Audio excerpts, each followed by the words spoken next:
Hello, everybody. Thank you for joining this talk on customer lifetime value and the Buy Till You Die framework.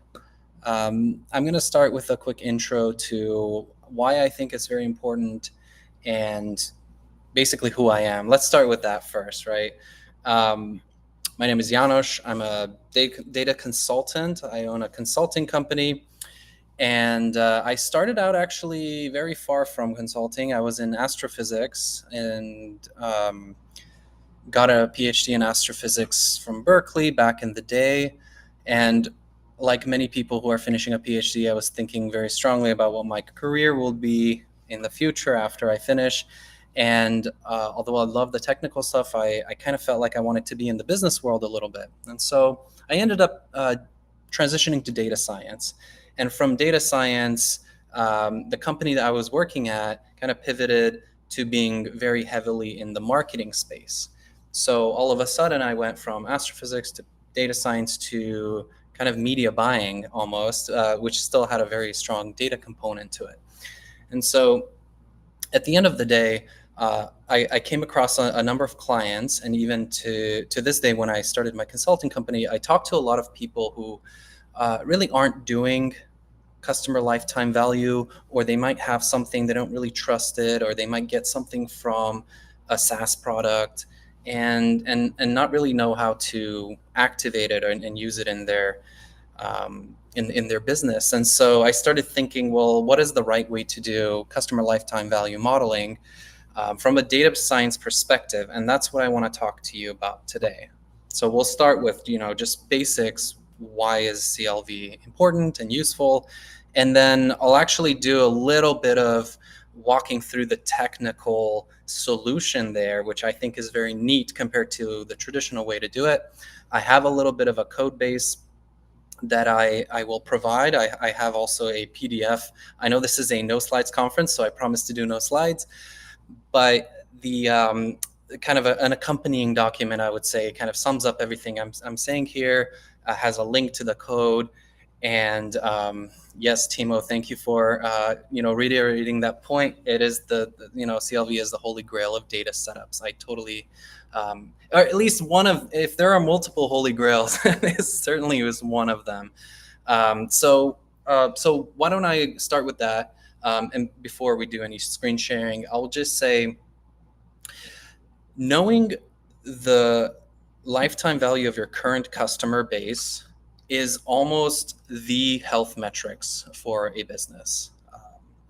What it tells you is, given everybody you've acquired so far, what is the net present value of future profits or future revenues from that customer base?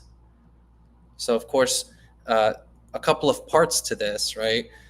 First of all, lifetime value is a prediction. It's not looking at your current historical data and saying the average revenue per person is this, or average profit per person is this, and that's the health of my business. It's really thinking, well, your purchasers are going to come back and purchase more, some of them, and so we can take a look at your historical data and build a model to see what their future earnings will look like, discount it because the time value of money fades over time, and so you have a net present value that you want to know. And then from there, you can do some neat stuff. You can segment your audiences, your customer base, into different audiences, message to them differently. You can have different customer retention policies towards them. You can do customer service in a different way depending on the audience member.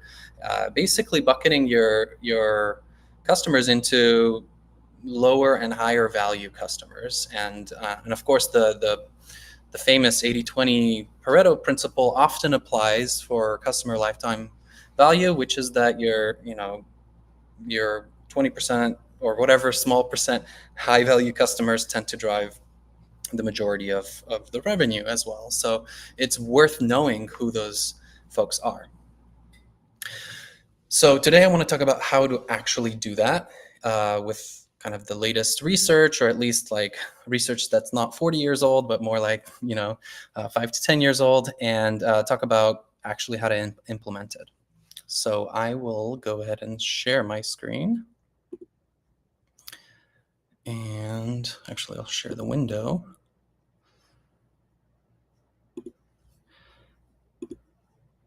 And Timo, let me know if that's all good to go.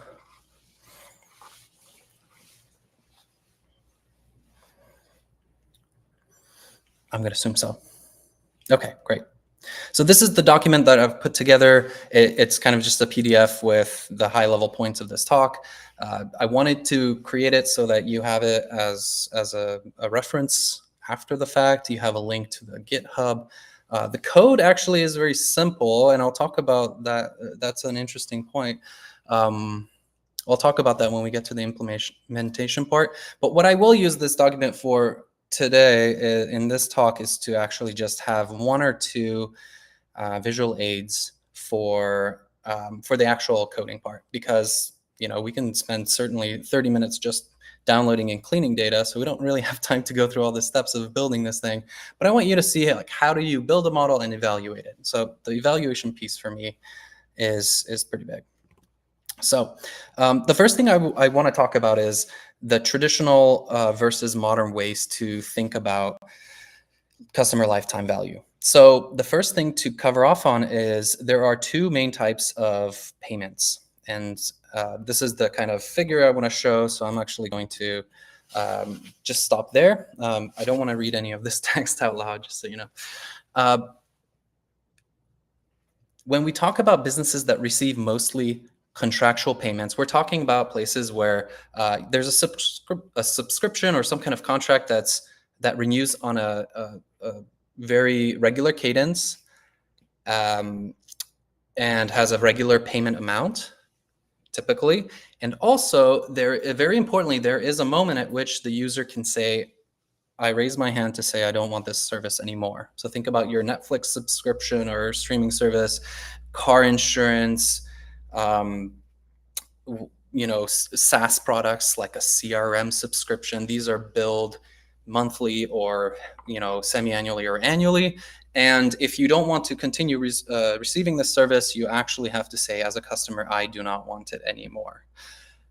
So that's actually the thing that traditional CLV calculations cover, is these contractual payments. And it's actually quite simplistic. If you think about it, all you need is average customer churn per time period. You need the average monetary value of that, and kind of a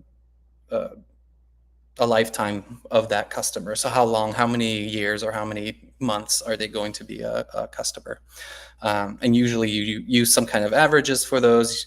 Again, you do a discounting because you're taking that present value, and then you end up with a pretty simplistic model for customer lifetime value. When we get to non-contractual payments, I think it's a little bit more interesting, and a lot of businesses fall under this category. So think about, you go on an e-commerce website like Etsy, and you're purchasing once in a while.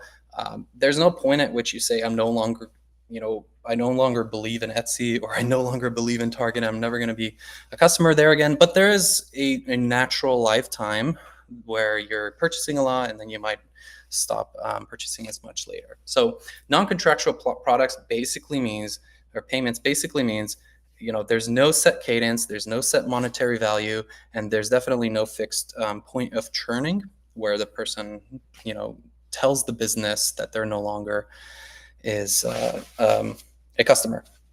So non-contractual payments are what we're going to be focusing on today, because this needs a little bit more sophistication when you think about modeling. And so I'm going to be talking about a framework called Buy Till You Die.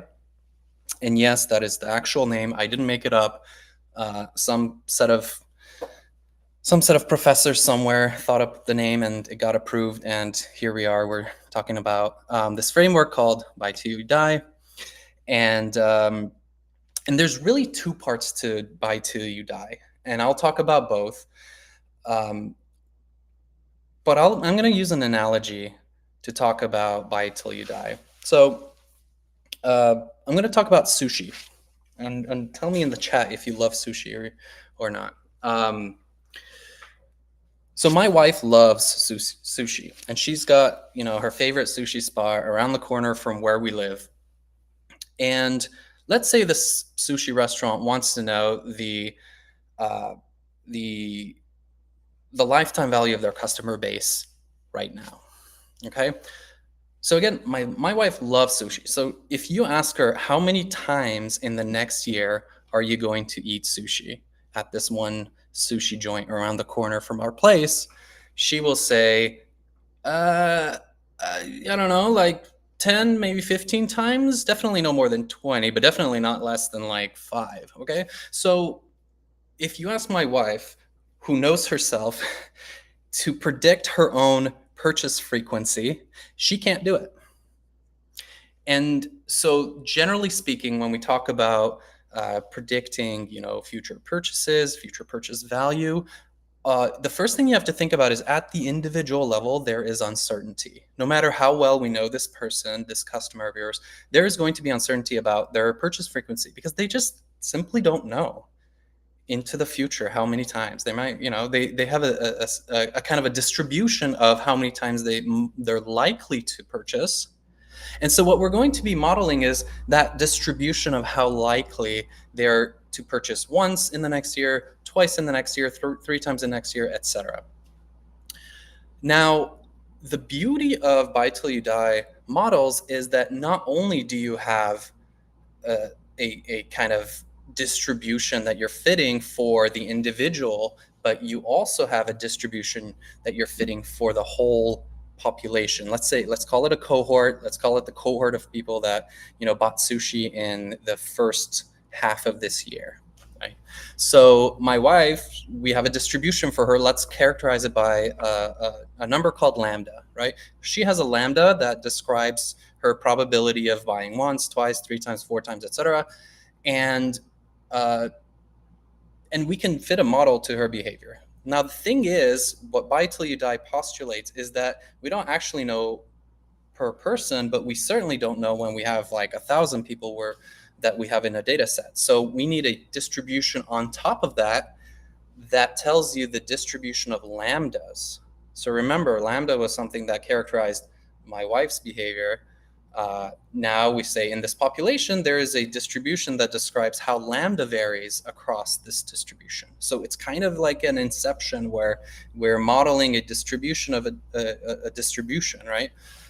And it totally makes sense. If you ask me, or I'm looking at the chat, Timo, you as well, your lambda is going to be very different from my wife's because you like sushi, but you're not going to buy it like 20 times in the next year. You might buy it once, twice, or 3 times. So your lambda is different. And so illustrating the point that in a population, we need to account for a range of these distributions. And so that's exactly what Buy Till You Die does. On the topic of purchase frequency. Why am I talking about purchase frequency? Is because if we zoom forward to the end of this talk, which is fast approaching already, customer lifetime value is nothing more than your estimated purchase frequency times your estimated purchase value, right? Or average purchase value, you can say. And let me talk about purchase value in a second. That's a whole different, what they call a submodel of this. So the first model is going to be purchase frequency. The second model is going to be purchase value. So we've already covered that Buy Till You Die covers off on both individual uncertainty, because no matter how well you know the person, no matter how well they know themselves, they don't know how many times they're going to purchase in the future, and also the variation in the population itself. And so that's what step 1 of Buy Till You Die is going to do. Step 2 is the other part of customer lifetime value, which is essentially what is the average purchase value that we can expect from this person. And very similar to that first question about purchase frequency, you have a distribution that describes the individual level uncertainty. So that's a gamma function with multiple parameters. And then you have another function that describes the variation in between people within that population. So you have another gamma function with basically another set of parameters. And so the model there is going to be called a gamma gamma model. The model to predict purchase frequency has a different name, a beta gamma or a beta geo actually model. So all of these are kind of functional forms that have these parameters that we can extract from the data set. One of them describing purchase frequency, the other one describing purchase value. And so I'm going to kind of show you the rest of this document here. Once we get into the implementation piece, there is a link to the GitHub, which I'm going to now switch over to. And I want to show the first thing I want to say about the code that I've put together is very simple. It's 60 lines of code that will get you, to import the data. I mean, the data has to be clean, so I did that for you. It has to work nicely with Python in the case of my code. But really, once you get to your data set, the algorithms to extract these model parameters from the data set are actually pretty nicely put together as of right now, September 24th, 2024, which is great news. I mean, they're also available in R. As far as I know, the code base for R is just as good as the Python one, if not better. MATLAB as well. So, so I'll go ahead and show you right now. You've got a first section of your data, which is, which I'll talk about, the setup. That's the implementation piece. But the actual modeling part is really just using packages that already exist, have already been tested, and then throwing them into some plotting functions to see how they're performing on your data set. Same thing with the gamma gamma model down here. Again, it's just importing a library, throwing the data at it, and pressing fit. So like actually knowing what's going on and why are we using these in the first place? I think that's a more interesting conversation. So that's why I've kind of kept this less of a code demo and more of just, talking about the philosophy behind the models. So like what it's actually doing. So in particular, the first thing I will say about the buy till you die models, this is not like your standard machine learning kind of thing where you have a tree-based model or you have some kind of linear model that you fit to data. This is actually statistical learning in the sense that you have a functional form for your purchase frequency. Has a couple of parameters that you don't know, but the functional form is kind of like an exponential or kind of like a Poisson or some kind of beta. It's an actual functional form with parameters that you can extract from the data. So it's in some sense a little bit like more traditional machine learning or more traditional statistical learning than what's all the craze these days. But it's still taking data that you have and building a model on top of it, and then you can say, hey, what is this model showing me as expected outcomes versus the actual data? So in the same way that we can kind of validate a model in the buy till you die formulation, we can do the same thing as we would do with a machine learning model or something else. Okay, so in terms of implementation, the big thing I will say is, if you're a Python person, the BTYD, buy till you die package works. It's got all the things you need. And there's also some sample data sets. Now, the typical sample data set for buy till you die modeling and CLV modeling in general is this CD purchasing data set. If you're old like me, you know what a CD is. And CD, like the musical CDs. So it's a data set from 1997 through 1998, and essentially it's transaction data. So this is all we need really to do buy till you die, which is a point I'll come back to later. Like, why don't we need,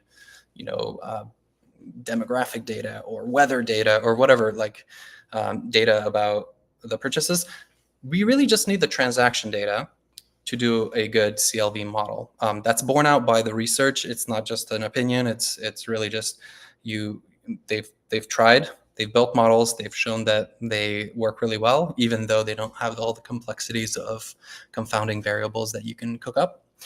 And at the end of the day, that's what it is. You build a model and you see how well it works to reproduce the data, and how it generalizes to data it's never seen before. So that's what we're going to be doing here. We have a data set from about CDs, so transactions, people buying CDs, the monetary value of the transaction, and again, it's a standard one to use, so it's easy to follow online guides and research articles, academic research articles, if you're using that data set. So, as I said, we have the first step is we have purchase frequency. We want to know, okay, let's look at the first half of this data set. In the code base, I might have cut it off at like take 1997 data and then don't show the model any 1998 data. So I think that's what I did in GitHub. So let me just talk about it that way. So the calibration set is what we're using to train the model. In machine learning, you'd call it a training set. And then there's the testing set, or in this case, we're calling it the holdout set, or the holdout phase rather, because it's time-based. So we've got 1997 data going into building the model, that's calibration. And then we have the 1998 data that's going into evaluating the model, okay? So that, just keep that in mind, that there's a kind of like a time split.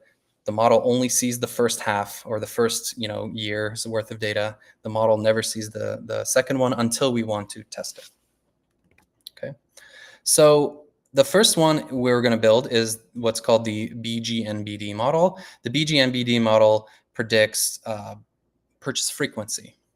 So the first way to evaluate whether this thing is working is, let's just, again, we built the model. We've extracted the parameters relevant to this model. It's a combination of different functional forms, but it has parameters. We fit those parameters and we can actually make predictions with it. In this first plot, we're not making predictions. We're actually just looking at the calibration period. So we have the model. We have the actual number of people who purchased once. That's this first kind of first column here is the number of customers who bought once in the calibration period, which is 1997 data. The number of customers who bought twice, who bought 3 times, etc. So this is purchase frequency.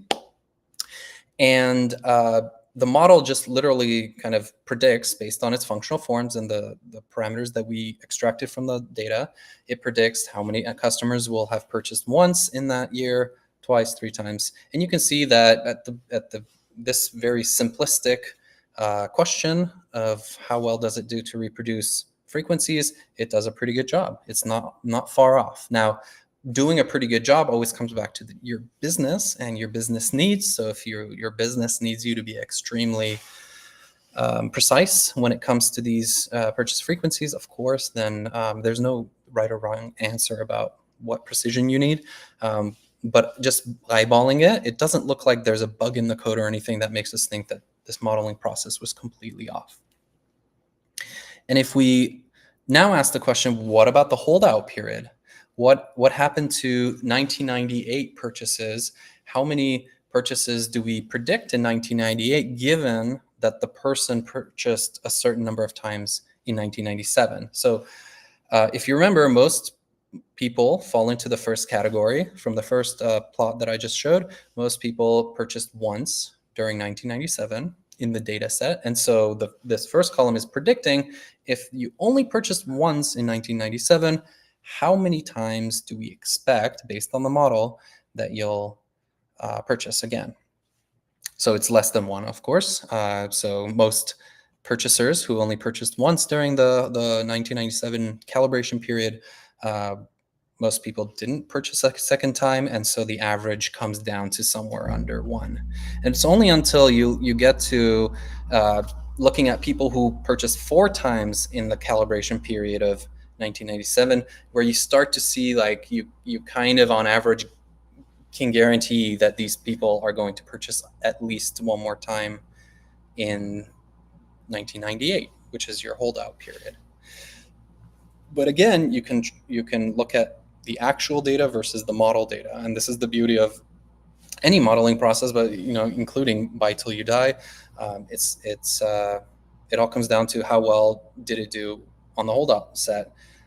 We can kind of evaluate whether or not it's good enough, or do we need a bigger data set? Do we need a more I don't know, like a longer time period? Do we want to go back and change anything about the data that's going into the model? And so the way I interpret it is kind of overall, the model is doing okay at absorbing the trend, or picking up on the trend that the more you bought in 1997, the more you're likely to buy in 1998. So it's picking up on that trend. But if you kind of zoom into some of these discrepancies, right, like at the lower end of the spectrum, when 1 to 5 purchases in 1997, the model kind of under predicts slightly, and then the model starts to over predict once you look at the cohort of people who bought 6 or more times in 1997. So that's part one. We're going to quickly switch over, because I know I'm almost out of time already, to predicting CLV. And so CLV really comes down to average transaction value. Now, transaction value could mean a number of different things. Strictly speaking, you should be incorporating both revenue data, like expected revenue and expected cost. So you should be doing a contribution margin calculation or prediction, because contribution margin is at the individual level, how much margin, how much profit do you expect that individual to contribute to the bottom line. And so for each individual, you want to model the average contribution margin. So depending on the data that you have available to you, hopefully it's margin data that includes costs, cost to acquire plus ongoing marketing costs and things like that. That's what you should be kind of predicting. So similarly, we have a set of functional forms. We have parameters we want to extract from the data. And so the gamma model is the name of the model that does this, and is part of the BTYD package in Python. Very similar to the above, code is there. And so similar question, how do we evaluate to see if this model is working? So I'll just show one example before we run out of time here. The first thing is, let's look at the calibration phase again. So we have a data set that has all the purchases. We're looking at the average purchase value within that calibration phase in 1997. And for average, this is kind of a subtle point, for average transaction value, you kind of need more than one transaction. You can't just use a single purchase. So anybody who didn't have a repeat purchase in 1997 kind of falls out of this analysis. This is people who had at least one, so that you can get an average transaction value.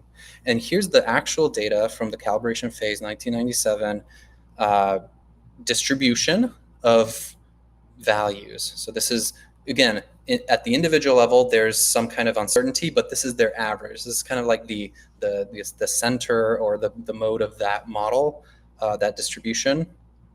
And then we're looking at the distribution across the whole cohort. So we're looking at the population level.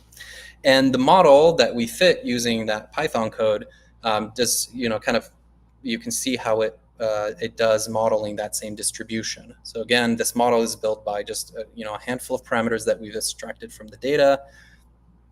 And what you can see here is, at least in the data set that I'm using, the data set isn't exactly a gamma, right? So this would be a perfect gamma function right here. What you're seeing in the data is not that perfect gamma. So you could argue that these gamma functions are not the perfect functional form to be fitting here. But if you do believe that gamma is the right one, then it does a pretty good job of capturing the main features, right? And so this is calibration phase. Again, we want to know, what does it look like to look at the holdout set, because the holdout set the model has never seen before. We expect it to do well in the calibration phase, unless there was a bug in the code, or we did something way wrong. So here's the holdout phase, and the same thing we see. It's not a perfect. The data doesn't perfectly fit the functional form, but if you believe that the functional form is grounded in the right assumptions for modeling this problem, then it does a pretty good job of getting the main shape, the main scale of the holdout phase. And so again, what we're going to do is at an individual level to calculate CLV, we're going to have a estimated purchase frequency for, let's say, the next year. We're going to have your average transaction value from this model, and then you multiply them together essentially. Maybe there's a little bit of nuance there, but that's essentially what we're doing here. So that's it for the technical piece of this. And I know we're out of time, so all I'm going to do is talk about more high level. How do you know if you need a buy till you die model? Okay, so if we're working on a business and you're like, should we be doing CLV modeling? Should we not? Or you might say, hey, we're not doing this buy till you die stuff. Should we be doing it? Here's a couple of questions to ask yourself. Okay, number one, are my transactions contractual in nature or non-contractual? If you have only contractual purchases in your business, like SaaS products are a great example, streaming services, insurance, you probably don't need this level of sophistication. You can go with a more traditional approach. And I have seen in client work, I have seen cases where you have both, transaction types. You have one set of products that the customers can buy whenever, and then one set of products that's a regular subscription kind of thing. Amazon actually has something like that, right? You can subscribe to products, but you can also just buy them anytime you want. So you can use both modeling approaches side by side there. But so assuming you do have a non-contractual set of products, then the next question I would ask is, do I have historical transaction data for training this model? And, if you only have, like, let's say a month's worth of data, that's probably not good enough, but a whole year's worth of data might still not be good enough depending on the nature of your product. So if the nature of your product is people have this long consideration phase where they're doing research and figuring out whether or not they want to buy your product or your competitors, and it takes a year to do that, then maybe you need more data. But generally speaking, 6 months to a year is a good place to start. But anything less than that is probably not going to be fruitful yet.